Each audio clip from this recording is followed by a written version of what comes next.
በስመ ስላሴ በስመ አብ ወወልድ ወመንፈስ ቅዱስ አሐዱ አምላክ አሜን። ሰላም እግዚአብሔር አምላክ ምስ ኩላትኩም ይኹን። ስድራ እግዚአብሔር አምላክ ከመይ ሓዲርኩም ከመይ ውዒልኩም? አነ እግዚአብሔር ይመስገን። ክብሪ ይስፋሕ መድኃኔዓለም አቦይ ልዑል እግዚአብሔር አምላኽና ክሰበ ሰዓት እዚኣ እትጸንሕ እስትንፋስ ዓዲሉ ብጸጋን ብጥዕናን ስለ ዝዓቀበናን ዘጽንሐናን ክብርን ምስጋናን አምልኮን ውዳሴን ንዘለዓለም ንዑ ይኹኖ አሜን። ከምኡውን ነታረርት ህሊና ቅድስተ ቅዱሳን ንጽህተ ንጹሃን ወላዲተ አምላኽ ወላዲተ ቃል ዝኾነት ቅድስቲ ኪዳነ ምሕረት አደይ ቅዱስ ወዳ ብዝሃባ ክብርን ምስጋናን ውዳሴን ይብጽሐያ። ከምኡውን ንኹሎም ቅዱሳና እግዚአብሔር አምላኽና ብዝሃቦም ጸጋን ብዝሃቦም ቃል ኪዳንን ከከም መዓርጎም ክብርን ምስጋናን ንዘለዓለም ንዖም ይኹን አሜን። ሓምለ 3 ናይ ዕለቱ ስንክሳር ድሰምዕ ዘንብብ ፍቕሪ ጎይታ ኣብ ልቡ ይዕንብብ ሓለዋን ጸሎትን ናይ ቅዱሳን ድማ ይረክብ። ዝክረ ጻድቅ ለዓለም ይህሉ ዝኽሪ ናይ ጻድቅ ንዓለም እዩ ዝነብር። ካብ ኩሉ ክፉእ ዘበለ ክድሕኑ ንቅዱሳን ተማሕፀኑ አሜን። 3 ሓምለ በስመ አብ ወወልድ ወመንፈስ ቅዱስ አሐዱ አምላክ አሜን። ቅዱስ ቄርሎስ በዝለማዓንቲ ተኸቢሩ ይውዕል። 3 ሓምለ በዛ መዓልቲ እዚኣ መበል 24 ሊቀ ጳጳሳት እስክንድርያ ቅዱስ አቦ አባ ቄርሎስ ሊቀ ጳጳሳት ዓረፈ። እዚ አቦ ድማ ምስ አቡኡ ቅዱስ ቴዎፍሎስ ዓበየ እሞ ቁሩብ ምስ ዓበየ ድማ ናብ ገዳም አስቄጥስ ናብ ገዳም አባ መቃርስ ለኣኾ። ብድሕሪኡ እውን ንአባ ሰራብዮን ሃቦ። አብኡ ድማ ቅዱሳት መጻሕፍትን ገዳማዊ ህይወትን ተምሃረ። ብጾም ብጸሎትን ብትሕትናን ዝወቀበ ስለ ዝኾነ ድማ ክምሃር እንከሎ ሓደ ጊዜ ዘንብቦ ኣብ ሕልናኡ ተሳኢሉ አጽኒዕዎ ይተርፍ ነበረ። ቅዱስ ቴዎፍሎስ ንምእመናን መሃረለይ ኢሉ ናብ ከተማ ኣምጽኦሞ መንፈስ ቅዱስ ስለ ዝሓደሮ ከዓ እትምህር ወይ ድማ መጻሕፍቲ እተንብብ ክምህርን መጻሕፍቲ ከንብብን ከሎ ድማ ካብ ወገን ምእመናን ኣይኮነንዶ ዝዛረብን ዝንቀሳቐስንሲ ዝቕመጥ ወይ ከዓ ኮፍ ዝብል እኳስ ኣይነበረን። ጣዕሚ ስብከቱ ድማ ንብዙሓት ለወጠ። ማንም ዘረብኡ ወይ ከዓ ስብከቱ ከቋርጽ ዝደሊ ኣይነበረን። በዓል ጥዑም ስብከት ነበረ። ድሕሪኡ ብ412 ዓመተ ምህረት ኣኩኡ ዝነበረ ፓትርያርክ አባ ቴዎፍሎስ ድማ ምስ ዓረፈ ጳጳሳትን ሊቃውንትን ብሓድነት ንቅዱስ ቄርሎስ ንሊቀ ጵጵስና መረጽዎ። ናይ እስክንድርያ መበል 24 ሊቀ ጳጳሳት ኮይኑ ድማ ተሾመ።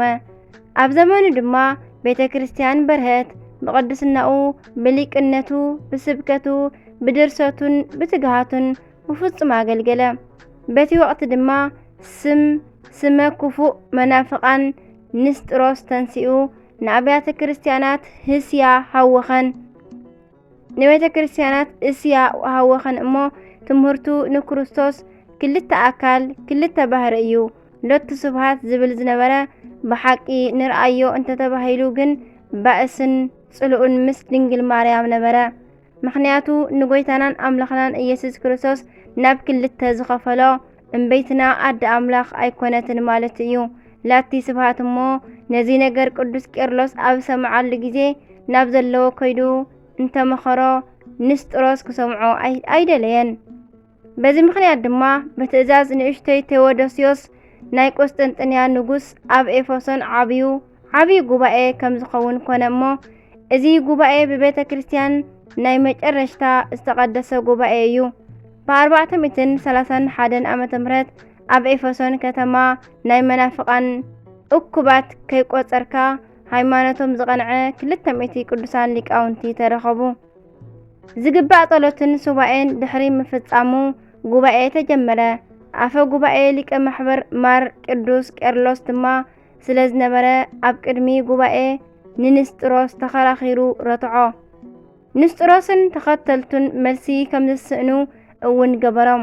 ካብ ቅዱሳት መጻሕፍቲ ክርስቶስ ሓደ ባህሪ ምዃኑን ድንግል ማርያም ኣዴና ወላዲተ አምላኽ ድማ ወላዲተ አምላኽ ምዃናን እንዳጠቐሰ ብምሳሌ እውን እንዳረአየ ኣረድኦ። መሕደሪ ሰይጣን ንስጥሮስ ግን እምቢ ኣይኣምንን ብምባሉ ተወጊዙ ተፈለየ።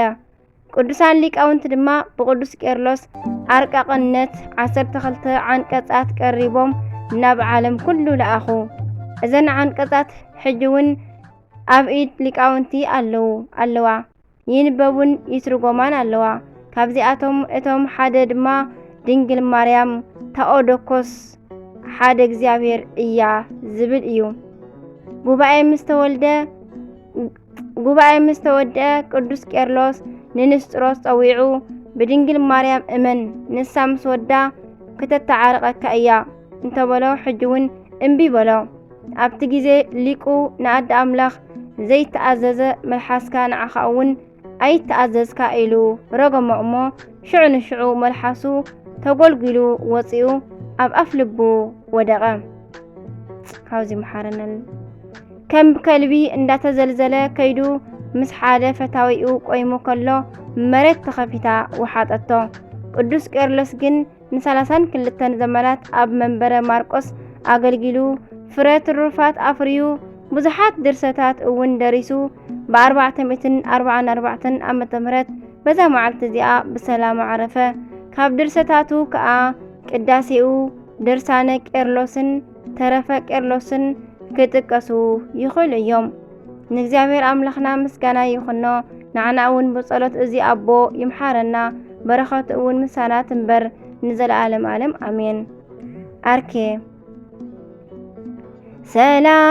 ሰላም ለቄርሎስ ለቃለ መጻሕፍት ዘደገኖ ቴዎፍሎስ ድራጸኖ ሊቀ ማህበር ከዊኖ ሃይማኖተ ንስጡር ለተቃርኖ መሰለ መለኮተ ዘጥምዓተ ህብር ከደኖ ወትስብእተ በሃጺን ዘእሳት አርሰኖ። ቅዱስ አባ ክርስቲያኖስ ከምኡውን በዛ መዓልቲ እዚኣ ቅድሚኡ ሊቀ ጳጳሳት ንዝነበረ ዮናክንዲኖስ ረድኡ ዝኾነ ናይ ሮሜ ሊቀ ጳጳሳት ቅዱስ አቦ ክርስቲያኖስ አዕረፈ። ንእግዚአብሔር አምላኽና ምስጋና ይኹኖ። ንዓና እውን ብጸሎቱ እዚ አቦ ይምሓረና፣ በረኸቱ እውን ምሳና ትሃሉ ንዘለዓለም ዓለም አሜን። አርኬ ሰላም ለክርስቲያኖስ ለዮናክኒዲዮስ ዳግሙ ከመአመረሙ ዳግመ ለእመ ይሰይሙ አመ ተሰዶ ወጎየ ለአለው ትእም ሃይማኖተሙ ሰላመ ተናግሮ ወተናበቦ በህልሙ መልአከ ጤና ወፈውስ ሩፋኤል ስሙ። አሜን። እግዚአብሔር አምላኽና ምስጋና ይኹኖ። ንዓና እውን ብጸሎት እዞም ቅዱሳን ይምሓረና ንዘለዓለም ዓለም አሜን። በረኸቶም ይሕደረና አሜን። ዕለት 3 ዝኽበሩ ዓመታዊ ናይ ቅዱሳን በዓላት ድማ ቅዱስ ቄርሎስ ሊቅ ዓምደ ሃይማኖት፣ ቅዱስ ክርስቲያኖስ ዘሮሜ ዓብይ ጻድቅ ሊቀ ጳጳሳት፣ አባ ሉቅያስ ሓዲ ኤጲስቆጶስ። ወርሓዊ በዓላት ድማ ባእታ ለእግዝእትነ ማርያም ድንግል ወላዲተ አምላክ፣ ቅዱሳን ኢያቄምን ሃናን ወለዳ፣ ቅዱሳን ሊቃነ ካህናት አቡ ዘካርያስን ስምዖንን፣ አባ ሊባኖስ ዘመጣዕ፣ አቡነ ዜና ማርቆስ፣ አቡነ መድኃኒነ እግዚእ ዘደብረ በንኮል፣ አቡነ አንበስ አሜን። በረኸቶም ይሕደረና። ስንክሳር ድሰምዕ ዘንብብ ፍቕሪ ጎይታ ኣብ ልቡ ይዕንብብ። ሓለዋን ጸሎትን ናይ ቅዱሳን ድማ ይረክብ። ዝክረ ጻድቅ ለዓለም ይሄሉ አሜን። ዝወደቐ ዝነጠበ ቃል ኮነ ፊደል ዜማ በአፈ ቅዱሳን ትጓን መላእክት ይተአረመልኝ። ወስብሐት ለእግዚአብሔር ወለወላዲቱ ድንግል ወለመስቀሉ ክቡር አሜን አሜን። ለይኩን